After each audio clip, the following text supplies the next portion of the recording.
Hi friends, வணக்கம். இன்றைக்கி பாப்பாவுக்கு லஞ்சுக்கு சப்பாத்தி ஸ்டஃப் பண்ணி தான் கொடுக்க போகிறேன். அதுக்கு வந்து கடாயில் எண்ணெய் விட்டுட்டு நல்லா நறுக்கின பெரிய வெங்காயம் சின்ன சின்னமாக, அதோட திருவின கேரட், தக்காளி, இஞ்சி பூண்டு பேஸ்ட் அதெல்லாம் சேர்த்துக்கலாம். நான் வந்து வெந்தயக்கீரையும் வந்து சேர்த்துருக்கேன்.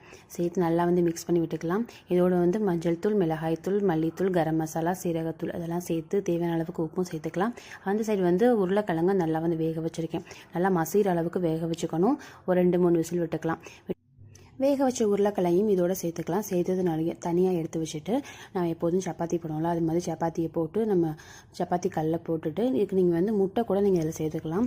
லைட்டாக வந்து முட்டையை அப்படியே வந்து உடச்சி அதில் மஞ்சத்தூள், பெப்பர் இதெல்லாம் போட்டு அதை மேலாக்க ஸ்ப்ரெட் பண்ணி விட்டு, அதுக்கு மேலே இந்த மசாலாவை ரெடி பண்ணியிருக்கோம்ல, அதை அப்படியே வச்சு 2 மடி மடித்தோன்னா போதும். ரொம்ப சூப்பரான வந்து ஒரு அலு ஸ்டஃப் சப்பாத்தி வந்து ரெடி ஆயிரும். இந்த குழந்தைங்களுக்கு லஞ்சாக கொடுத்தோன்னா கண்டிப்பாக விரும்பி சாப்பிடுவாங்க. நல்லா 2 பீஸ்க்கு 3 பீஸ் கூட சாப்பிடுவாங்க. நல்லா சூப்பராக இருக்கும். ட்ரை பண்ணி பாருங்கள்.